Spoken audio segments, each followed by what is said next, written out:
mon tour, toi, Jérôme. Ça tourne pour moi. Et annonce. Ça sur un troisième, caméra A. Action. Bienvenue dans les podcasts de Transcom. Avec Jérôme Galliose, Et Julien Pichard, nous sommes réalisateurs mais aussi producteurs et on vous parle de ce qu'on filme de ce qu'on vit. et de ce qu'on retient. Alors, on va parler de quoi aujourd'hui ? De la vidéo virale de Transcom, une histoire qui a fait parler d'elle, mais au tout début de nos aventures.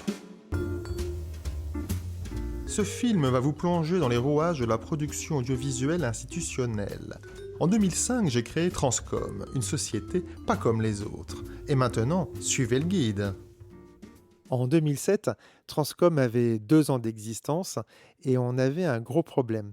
Comment se faire connaître et comment se différencier des autres boîtes de prod ? C'était avant que YouTube soit populaire, l'époque Dailymotion, où les vidéos virales commençaient à émerger. Rémi Gaillard qui filmait ses délires en ville, des vidéos avec des chats et évidemment plein d'agences qui se ruaient sur le principe en promettant à leurs clients des vidéos qui deviendraient virales. Ce qui est absurde évidemment, on ne peut pas programmer une vidéo virale.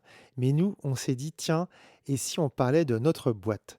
Toutes les autres sociétés de production se présentaient comme les plus pros, avec du super matos, des super équipes.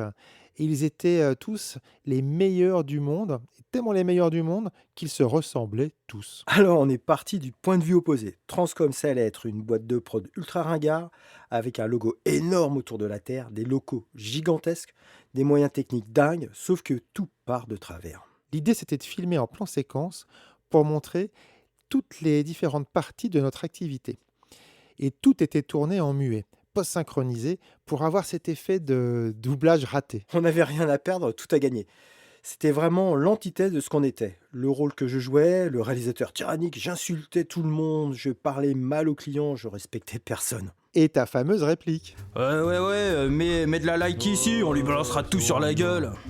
Et bien foutu la cliente.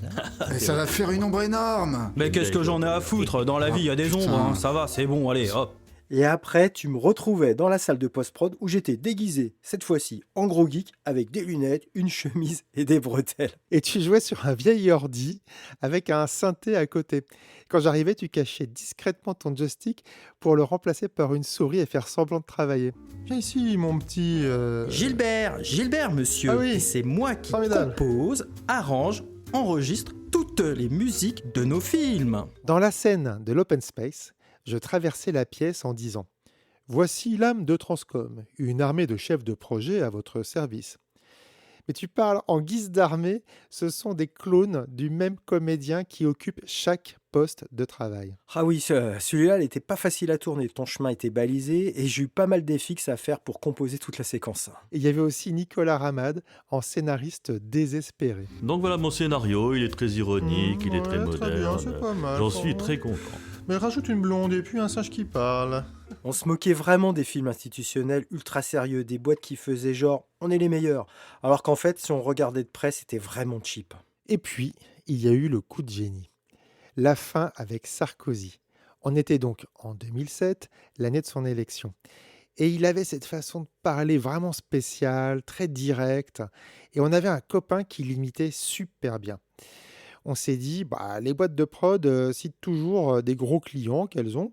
Nous, on pourrait avoir le président, mais carrément le président de la République. Ouais, on avait pris une vraie vidéo de Sarkozy que j'ai incrustée derrière un bureau de l'Élysée, puis on l'a intégrée dans la séquence finale. Monsieur Pichard, Ah, président, bonjour, ah oui. écoutez, je vais vous parler franchement. Je viens de voir les images du film que je vous avais commandé. Je vous ai fait confiance et c'est de la merde. Très bien, merci, président. Et c'est là que tout devient dingue. Ouais, Canal+ cherchait des vidéos sur la thématique du nouveau président. Ils nous ont contactés pour diffuser notre vidéo dans leur émission, on est invité à la soirée de diffusion, on découvre l'émission avec la prod, et là, on discute avec le réalisateur et le producteur, et ils nous demandent... C'est marrant ça, votre idée de Transcom, mais comment ça vous est venu ? On leur répond, en fait c'est notre boîte, c'est une vraie boîte Transcom. Ils en revenaient pas. Non, c'est pas possible. On avait mystifié Canal+. Ils nous disent, en fait, on vous a fait de la pub. On avait réussi à faire une vidéo vraiment virale, totalement auto-parodique, tournée en 2 jours, avec une équipe de choc. C'était vraiment la jeunesse de Transcom. Oui, une bêtise bien préparée, bien écrite. Il faut être sérieux dans le délire pour que ça fonctionne. Le succès de cette vidéo, après, nous a donné envie de continuer avec la même équipe. Et nous avons fait Hello Geekette, qui était l'une des toutes premières web-séries à succès. Oui, mais ça, Julien, c'est pour un autre podcast. Ouais, t'as raison. Ah tiens, d'ailleurs, mon fils, depuis qu'il a 14-15 ans, quand ses copains lui demandent ce que fait son père, eh bien, devine quoi, il montre la vidéo virale de Transcom. Oui, il nous fait au moins 1000 vues à lui tout seul, hein. Et la vidéo est toujours en ligne, elle n'a pas vieilli. Comme nous. Merci de nous avoir écoutés. Pour les prochains épisodes, c'est simple. Suivez-nous sur transcom.tv. Et rendez-vous très bientôt pour la suite.